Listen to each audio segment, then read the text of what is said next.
자, 오늘부터 에베소서를 볼 겁니다. 수요일은 에베소서 보고 내일은 로마서를 봅니다.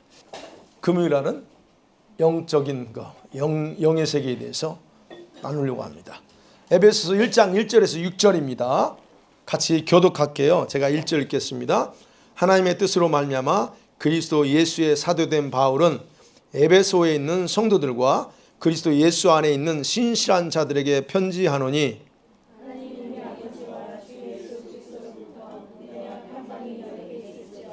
찬송하리로다. 하나님 곧 우리 주 예수 그리스도의 아버지께서 그리스도 안에서 하늘에 속한 모든 신령한 복을 우리에게 주시되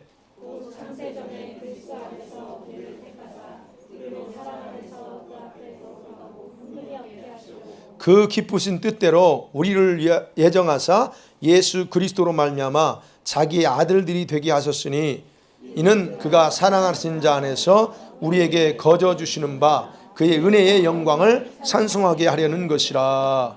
아멘. 자, 에베소서는 신약 성경 중에서 하나님께서 이 지상의 교회를 왜 세웠는가에 대한 그런 구체적인 정보를 기록하고 있는 책입니다. 왜 교회가 필요할까요? 지상에. 그 정보를 에베소서로 알려줘요. 그리고 우리 성도들 개인보다는 사실은 에베소서는요, 교회라는 공동체 개념으로 사실은 이야기합니다.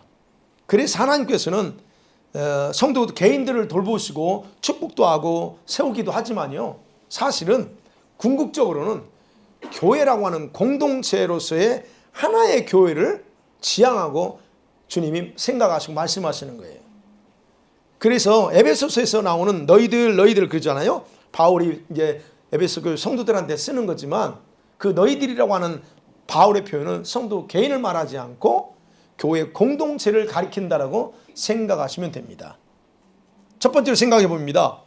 오늘 본문의 내용을 보면 기가 막힌 그 내용들을 밝혀져요.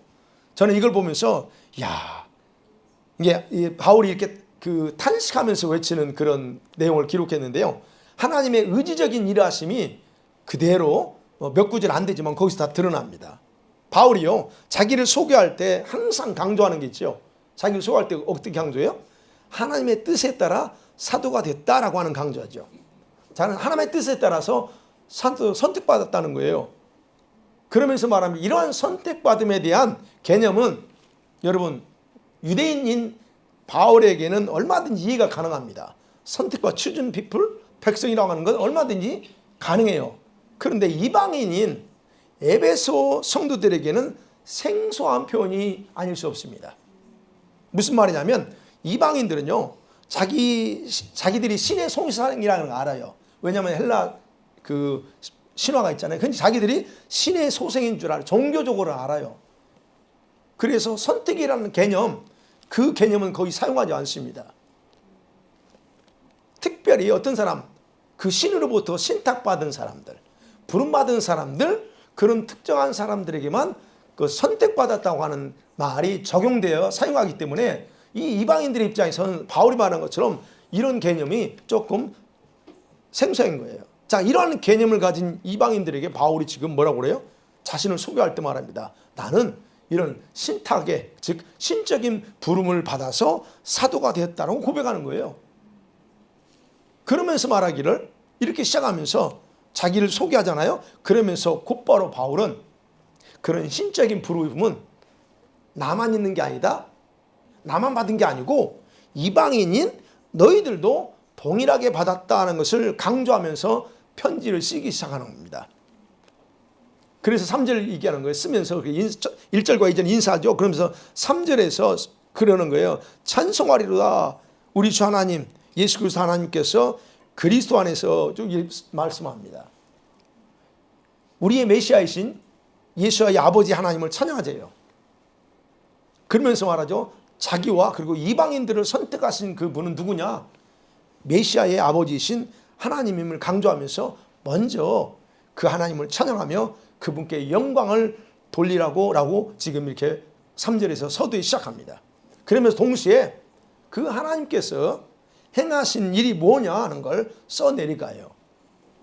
자, 써내려가면서 얘기합니다. 중요한 핵심이요. 예수 그리스도 안에, 그리스도 안에서 in Christ입니다. 메시아 안에서 하늘에 있는 모든 영적인 이 축복을 주시려고 하나님께서 의지적으로 어떤 일을 하기 시작하셨다라고 소개하는 게 3절입니다. 하나님 의지적으로 뭔가 하셨어요. 그 하나님의 의지적인 일이 뭐냐 하는 거예요. 그것은 창세전부터 하나님의 마음속에 가지고 있던 계획, 그 계획을 실행하셨다는 겁니다. 세상을 창조하기 전부터 마음속에 가지고 있던 그 계획이 뭐였을까?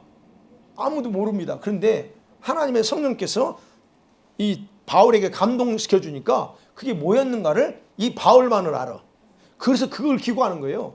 와, 기가 막힌 얘기를 하는 겁니다. 3절 4절 쭉 읽다 보면 그래서 저 4절에 창세전에 그리스도 안에서 우리를 택했다, 이런 그 말씀 속에서 중요한 포인트는 두 가지예요.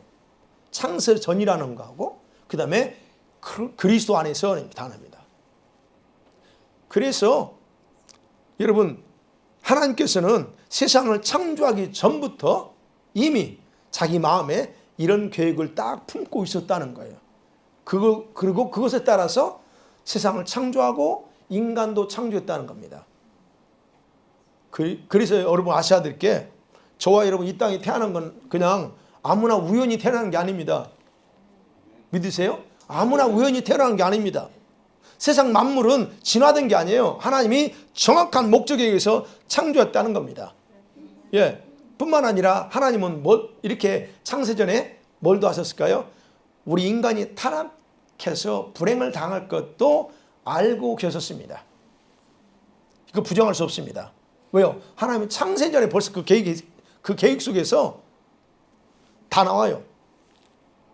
그렇다면 하나님은 뭐까지 하시냐면요, 하나님이 이 땅에 얼마나 많은 사람들이 태어날 것이며, 그리고 타락 후에 어떻게 인간이 변질돼서 혼란스럽게 될지도 다 아셨고, 그러면서 이 지구가 얼마나 지속될 건지도 그분은 벌써 다 간파하고 계셨다는 겁니다. 물론 그분에는 타임라인이 있어요. 타임 7, 7,000년이라고 하는, 지구의 나이 7,000이라고 하는 그 정해져 있어요. 그 기간에 주님은 다 보고 알고 계신다는 거예요. 그러니까 저와 여러분이 이 마지막 시대에 태어나 살게 할 것도 주님은 다 알고 계셨다 하는 겁니다. 환란의 시대에 우리가 살지겠지만 그래도 하나님 이런 영광스러운 그런 존재들로 우리를 이 땅에 이렇게 태어나게 하셨다. 자, 그렇지만 하나님은요, 이거를 그냥 이 계획을 아무렇게나 실행하지 않습니다. 무대뽀로 하지 않아요. 예수 그리스도 안에서 이 일을 계획을 실행하고 완성하기로 작정하십니다. 인간이 타락할 것도 알아요. 그래서 예수 안에서 이 모든 것을 완성하려고 계획을 실행해요. 바로 여기에 예수님의 그래서 성육신이 나오는 거예요. In Christ, 그리스도 안에서, 그리고 예수님이 오실 수밖에 없다는 것이 여기서 나오고, 그의 죽음이 이미 계획되어 있다는 것도 우리가 여기서 알 수가 있는 겁니다. 선택이라고 하는 단어 4절 그러죠? 택하사, 4절 보면 헬라어로 엑셀렉사토라고 하는 단어인데, 이거는 여러 가운데서 하나를 뽑아낸다는 거예요. 부정과거 중간태형입니다. 헬라어 문법상. 이 말은 무슨 말하면 누군가에 의해서 도움을 받아 뽑은 게 아니고 하나님 스스로, 본인 스스로 픽업했다는 얘기예요. 그게 선택이라고 하는 단어 뜻입니다. 그렇기 때문에 바울과 이 이방인 에베소 교회 성도들을 선택한 것은 하나님께서 스스로, 그리고 그리스도 안에서 이미 계획한 것임을 우리에게 가르쳐주는 말이 택했다는 단어가, 저와 여러분도 마찬가지 이방인이죠. 우리들도 그런 걸 벌써 주님이 생각하고 계셨다는 거예요. 자, 그것이, 그런 하나님 계획이 이제 예수께서 이 땅에 오셔서 죽고 부활하심으로 성취됐죠. 그렇죠. 그리고 바울은 그 복음을 지금 이방인인 에베소 교회 성도들한테 복음을 전했습니다. 근데 그 많은 이방인들 중에서 많지 않은 그 에베소 성도들이 예수 그리스도를 믿었을 때에 바로 그들은 그 하나님의 계획 안에 포함되어서 지금 선택받은 자들이 되었다 하는 겁니다. 그래서 이제는 너희들의 실제 정체성을 정확하게 인식해야 된다라고 하는 것이 지금 바울이 하고 싶은 얘기입니다. 우리가 누구냐는 겁니다. 저와 여러분이 누구예요? 이방인이지만 이런 특별한 하나님의 선택 계획 속에서 선택받은 특별한 사람이다 하는 것을 기억하셔야 된다는 거예요. 단순히 이방인이 아니에요. 에베소 교회 성도들이나 우리는 단순히 우리는 이방인, 그런 단순히 이방인이 아니라 선택받은 하나님의 자녀. 비록 이방인 출신이지만 우리는 선택받은 하나님의 자녀라는 거예요. 바로 그것이 선택받은 하나님의 자녀가 됐다는 그 자체가 하늘에 속한 신령한 복이라고 말합니다. 여기죠. 3절에 있죠. 하늘에 속한 모든 신령한 복을 우리에게 줬는데 그 복이 뭐냐? 이방인 우리를 선택해서 하나님의 자녀가 된 거, 요것을 신령한 복이라고 말합니다. 하나님의 계획 속에서. 그래서 5절에서도 얘기하잖아요. 그리스도로 말미암아 자기의 아들들이 되게 했다 그래요. 헬라어상으로는 양자 삼았다는 뜻이에요. 사실은 헬라 원뜻은 우리를 양자로 삼았어요. 본 아들은 예수님이시고 우리들은 양자예요. 그렇게 하나님이 하셨다. 근데 이것을 언제 계획했다고요? 하나님께서 창세 전에 자신의 의지적으로 생각하고 계획하신 것이다 하는 겁니다. 두 번째 생각합니다. 그러면 이 하나님의 계획, 이런 계획이 3절과 4절에 나왔는데 이 계획은 그냥 이루어진 게 아니고 분명한 목적을 두고 주님이 하셨다는 겁니다. 그 목적이 뭘까 하는 거예요. 두 가지로 바울이 이 얘기합니다. 4절에서 후반절에 가면 그래요. 우리로 사랑 안에서 그 앞에 거룩하고 흠이 없게 하시려고 그래요. 타락으로 더럽혀진 우리 이방인들을 아버지 앞에서 거룩하고 흠이 없는 아들들이 되게 하는 것, 그게 목적이에요. 그 다음 두 번째는 6절에 보면 그의 은혜의 영광을 찬송하게 하는 겁니다. 거저 주시는 하나님의 은혜의 그 영광을 그냥 찬양하고 경배하게 하는 것, 이것이 하나님의 계획에 분명한 목적이 있다는 거예요. 자, 그런데 이거 우리가 다 아는 얘기예요. 그런데 이거를 할 때 그냥 주님께서 그냥 무대뽀를 하지 않았어요. 절차를 거쳐서 하셨어요. 그 절차를 보는데 두 가지로 나와요. 하나는 뭐냐면, 그죠?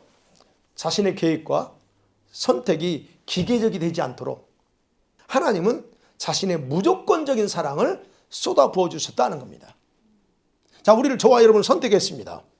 그 선택함을 통해서 우리는 하나님의 자녀가 됐어요. 그러면 이제 문제는 뭐냐? 첫 번째가 뭐였어요?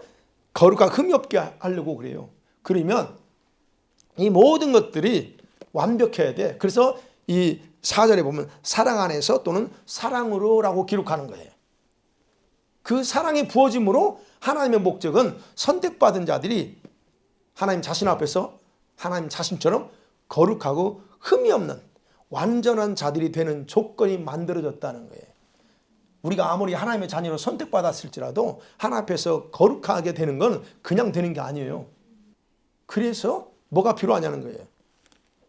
자신의 사랑, 무조건적인 사랑을 쏟아 부어져 버렸다는 거예요.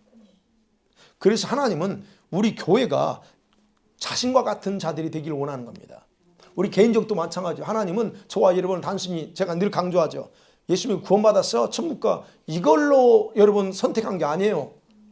자신처럼 거룩하게 만들려고 선택하셨다는 거예요. 그래서 하나님은 우리 교회들이 자신처럼 거룩하기를 원하는 거예요. 죄로 인해서 더럽혀진 우리 인간이 선택받은 아들이 되었어. 오케이, 얼마나 감사해요. 그런데 이 사랑이 우리 안에서 작용하지 않으면 하나님의 목적은 완성될 수가 없어요. 그래서 하나님이 사랑을 쏟아주어요. 그래서 말합니다. 사랑 안에서 그래요. 사랑 안에서. 이 첫 번째 절차를 거칩니다. 그 다음에 두 번째 절차. 그걸 완성하기 위해서 하나님은 자신의 기쁜, 5절이겠죠. 그 기쁘신 뜻대로 우리를 예정했다 그럽니다. 기쁘신 뜻에 따라 예정을 했는데, 우리 선택하고 예정을 했는데 그냥 한 게 아니고, 저는 어쩔 수 없어요. 저거 해, 이게 아니고 기쁘신 뜻, 자신의 기쁘신 뜻. 억지가 아니라는 거예요. 이방인들을 선택했을 때 억지로 선택한 게 아니고 너무 기쁜 나머지 그런 감정, 그 감정으로 예정하셨다는 겁니다. 예정이라고 하는 헬라어 단어 프리올리조라고 하는 거예요. 미리 결정했다는 겁니다. 미리 누구의 운명을 미리 정하다는 의미예요. 그러면 어떤 자들을 미리 예정하셨을까 하는 겁니다. 어떤 사람들을 예정하셨을까요? 예정은요, 하나님의 절대주권의 행위입니다. 우리가 할 수 있는 게 아니에요. 절대주권 행위예요. 그렇지만 숙명론적으로 결정했다는 뜻이 아닙니다. 오해하시면 안 돼요. 그걸 설명할 때요, 로마서 8장 29절에 이런 말씀이 있어요. 하나님이 미리 아신 자들로 또한 그 아들의 형상을 본받게 하기 위하여 미리 정하셨으니 그래요.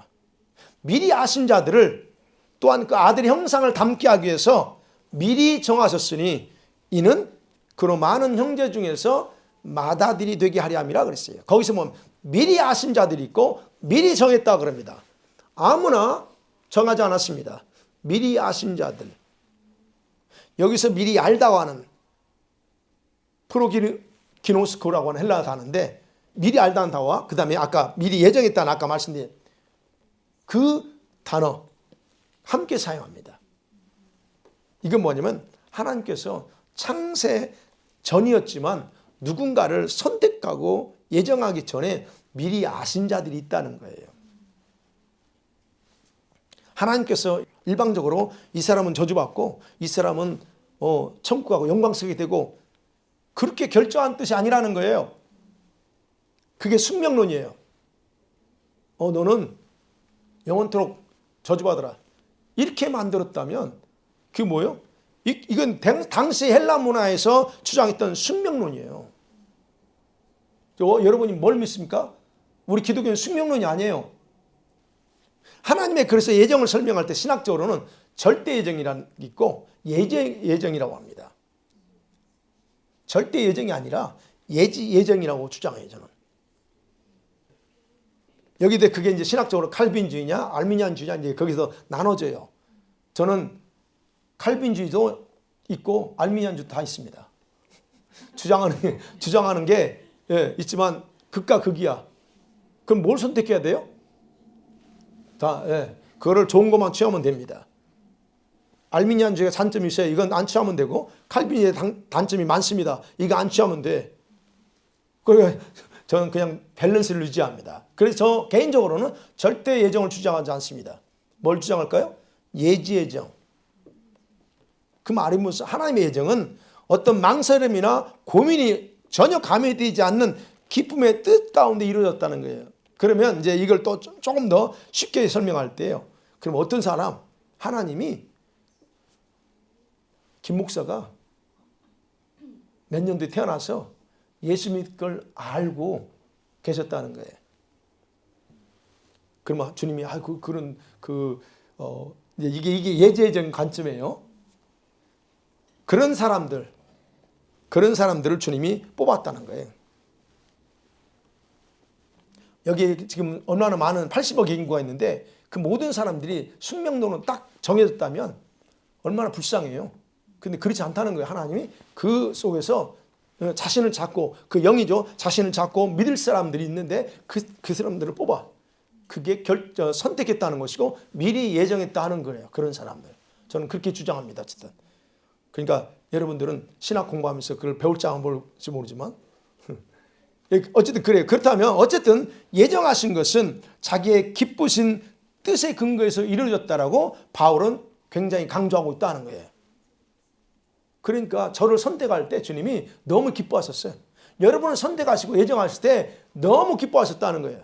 기쁘게 하셨다는 거예요. 억지가 아니고.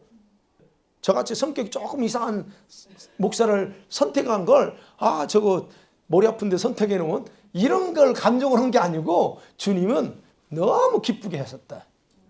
그러 얘기하는 겁니다. 자, 이런 절차 속에서 이렇게 이방인 중에서 예정하신 자들을 하나님 자신의 아들이 되는 신분의 변화가 일어나게 하신 거예요.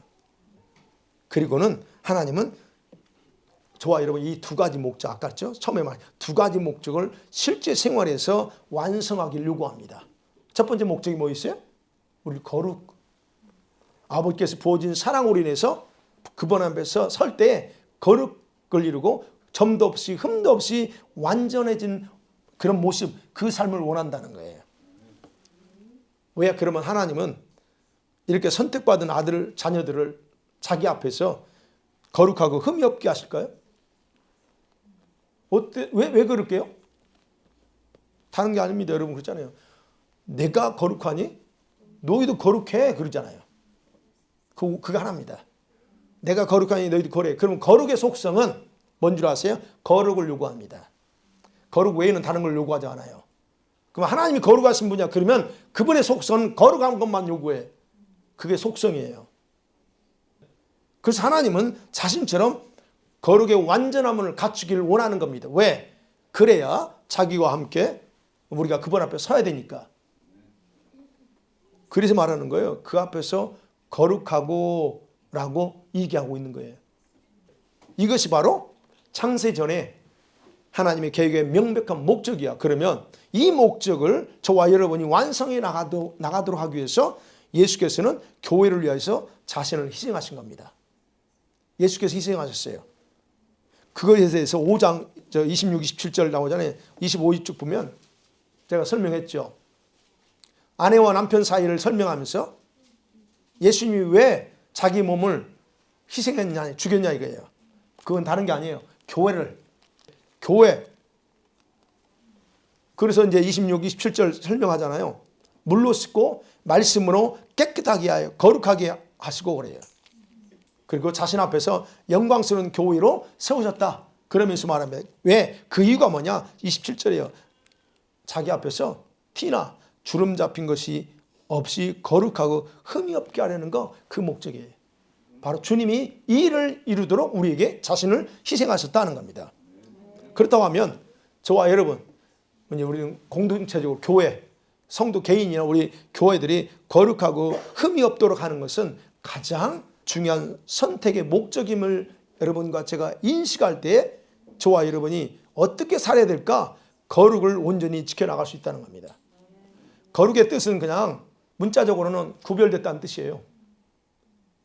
구별됐다. 그래서 학자들이 이 거룩이라는 그 뜻을 구별된 거야 라고만 거기서 딱 해버리기 때문에 우리가 구별됐죠. 자, 불신자들하고 구별됐습니다. 그렇죠? 맞죠? 그래서 우리가 하나님의 자녀가 됐어요. 그러다 보니까 여기까지만 가. 거룩의 진짜 의미를 얘기 안 합니다. 구별됐다는 뜻이야 그거는. 맞아, 구별됐어. 그런데 성경에서 그 거룩이 어디까지 가요? 점도 없고 흠도 없는 데까지 가야 그게 거룩 완성이라는 거예요. 네. 그러니까 이 하나님의 거룩을 위한 그 계획의 목적인 완성은데요. 하나님께서 일방적이고 주권적인 방식으로 밀어붙여서 우리를 거룩하게 하지 않습니다. 그것은 교회와 우리 성도들의 중요한 역할로 남겨놨어요. 그게 우리 역할입니다. 그 다음에 두 번째 목적이겠죠. 그리스도 안에서 아버지께서 사랑하시는 예수 그리스도 안에서 성도들에게 거저주시는 그 은혜의 영광을 찬양하게 하려면 6절이겠죠. 그가 사랑하시는 자 안에서 우리에게 거저주시는 바 은혜의 영광을 찬양하는 거예요. 여러분, 저와 여러분이 창조된 목적에 대해서 구약에서 이미 말씀하고 있죠. 이사야 43장 7절에 우리 이미 알고 있죠. 내 이름으로 일컫는 자, 모든 자, 내가 내 영광을 위해서 창조한 자를 다 내게 오라 그래요. 이사야 43장 23절도 그러죠. 이 백성은 내가 나를 위하여 졌다 그래요. 그 속에서 뭐예요? 인간의 창조 목적은 정확하다는 거예요. 하나님의 은혜롭고 거룩한 영광을 찬양하게 하는 거. 그래서 14절까지 오늘 본문의 14절까지는 6절에서 강조하고 12절에서 강조하고 14절에서 영광 찬양 강조합니다. 자, 그런데 타락한 우리 인간은 그 목적을 상실했죠.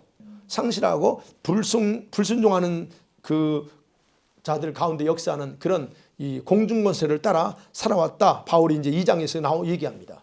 그로 인해서는 이 우리 인간은 죄와 허물로 하나님의 진노를 받아야 될 그런 상태로 전락해버렸다는 것을 2장에서 강조하죠. 그런데 기가 막힌 건 뭐냐? 하나님의 이런 풍성하고 넘쳐나는 은혜를 부어주심을 통해서 이런 이방인, 진노의 자식인 우리들이 하나님의 아들들이 되고 그 아들의 신분으로 상승시켜줬다는 거예요. 자, 그분이 부어주신 은혜, 그 은혜는 이게 지금 보세요. 은혜의 영광을 찬양한다고 했잖아요. 그러면 그 은혜는 한 번으로 끝나는 게 아니라는 거예요. 우리가 매일매일 거룩해야 되는데 한 번 주신 사랑으로 끝나버리면 우리는 인간 금방 다 소진하거든요. 거룩 못 이룹니다. 그러니까 어떻게 해요? 부어주시는 한 번으로 끝나는 게 아니고 지속적으로 매일매일 은혜와 사랑을 쏟아주시는 거예요. 왜? 그래야 그걸 가지고 오늘도 내가 거룩이고 내일도 부어줄 거예요. 그걸로 우리를 거룩하게 이뤄나갈 수 있으니까요. 그렇게 부어주신 은혜는 어디서 나오냐 하는 거예요. 하나님 자신의 영광에서 흘러나옵니다. 그래서 말하는 거예요. 은혜의 영광을 찬양하라 그래요. 또는 영광스러운 은혜라고 이제 번역을 그렇게 할 수도 있어요. 영광스러운 은혜. 아버지 영광성에서 흘러나오는 그 은혜, 그걸 찬양하라는 거예요. 그렇기 때문에 이 은혜는 이방인의 생활 습관들이죠. 이제 나중에 사장에 보면 우리 과거의 습관 있죠. 그 이방인의 생활 습관까지도 바꾸어서 거룩을 이룰 수 있는 능력으로 작용한다는 거예요. 예, 여러분 저와 여러분이 어떻게 거룩해야 돼? 안 돼요. 아니 가능하게 돼 있어요. 우리는 그걸 이게 볼 거예요. 따라서 여러분 이방인 성도들에게서 찾아볼 수 없는 거룩한 생활. 여러분 이방인들이 거룩한 뭡니까? 사장에 가면 허망한 생활이에요. 이방인들은. 근데 그러나 이 찾아볼 수 있는 거룩한 생활과 그리고 하나님을 향한 신실한 생활을 통해서 자신의 창조 목적을 완전히 회복하고자 하는 하나님의 그런 계획이 있다는 것을 바울이 지금 이렇게 쓰고 있는 겁니다. 그럼 이러한 하나님의 두 가지 궁극적인 목적을 실패하지 않기 위해서 어떻게 해야 될까 하는 거예요. 바울이 그것까지 얘기합니다. 어떻게 할까요? 어떻게 해야 실패하지 않을까요? 지금 4절까지는 하나님의 그런 기가 막힌 그 계획에 대해서 얘기하면서 그 다음에 15절부터 23절까지 바울이 기도 형식으로 그 방법을 알려줘요. 기도의 방법을. 바울은요, 궁극적인 목적을 분명히 제시했어요. 14절까지 해서. 그것을 끝맺지 않습니다. 실패할 것을 분명하기 때문에 바울이 그것을 끝맺지 않고 방법을 가르쳐줘요. 크게 두 가지예요. 하나는 뭐냐? 17절이죠. 예수의 하나님이신 영광의 아버지께서 그분의 지식 안에 있는 지혜와 뭘 줘요? 계시형을 주서 그럽니다. 지혜와 계시형을. 우리에게 지혜와 계시형이 임해야 됩니다. 방법이 그거예요. 지혜와 계시형을 달라고 기도하셔야 되죠. 그래서.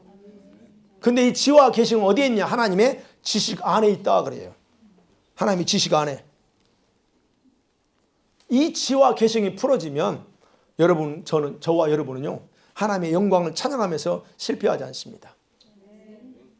여러분, 이거 진짜요. 여러분 기도하셔야 돼요. 하나님 지혜와 계시형을 부어달라고 늘 기도하세요. 진짜입니다. 제가 그걸 늘 경험해요. 매일 사모가 달려서 그렇게 기도하겠죠? 하겠죠 지금도? 지혜와 계시형 달라고 얼마나 예전에 그렇게 기도했는데 지금도 아마 할 거예요. 근데 나도 이제 그거를 계속 기도하는 거 주님 지혜와 계시형을 주세요. 왜냐하면 에베소서 그 1장 기도 제가 자녀를 위한 기도문도 있고 그거 기억할 거예요. 그 자녀를 위한 기도문에서 이 기도가 있거든요. 그때부터 제가 내 이름 넣고 우리 아이들 이름 넣고 하면서 하나님 누구에게 지혜와 계시형을 주시고 이런 식으로 기도한 거거든요. 그러니까 그때부터 이걸 달라고 기도했죠. 그런데요, 기가 막힌 건 제가 간증거리예요. 저에게 그게 제가 그래서 말씀을 보거나 이 말씀을 준비할 때요, 그냥 확 이게 좀 표현이 죄송하지만 돼요. 제가 사실은 이 수, 목, 금 설교를 해야 되잖아요. 이제 그러면 저는 대충 할 수가 없어요. 하고 싶어. 근데 통역을 해야 되니까. 그걸 내가 설교를 써요. 근데 예전에 제가 이 나름대로 설교를 준비하는 거 에베소나 이런 다 준비하는 거 있어요. 근데 그걸 가지고 내가 이번에 이제 바로바로 그냥 그걸 타입 붙였으면 하면 그냥 쉽게 따라고 제가 생각하고 제가 이제 에베소 해야 되겠다 했거든요. 근데 이게 하나님 그렇게 그걸 하지 않아요. 써놓은 건 여기다 종이를 써놓고 있는데 이게 안 가고 엉뚱한 것들이 계속 와 타입 붙이다 보면. 그러니까 제가 그 써놓고 이거 다 버려 다시. 다 버려요. 왜 그러냐, 제가 왜 그러냐면 그게 바로 지와 계시는 저한테 어떤 부분에서 주신 것 같아요. 그러다 보니까 계속 풀어줘요. 내가 이걸 하려고 아닌데 내 생각은 이거였는데 전혀 다른 방향으로 이렇게 타입 붙이다 보면 그냥 흘러가 버려요. 주일 설교도 마찬가지고, 이게 사실은 제가 주일 설교도, 이번 주 설교도 제가 뭐 그렇게 계획하고 한 게 아니에요. 그냥 큰 것만 잡았어.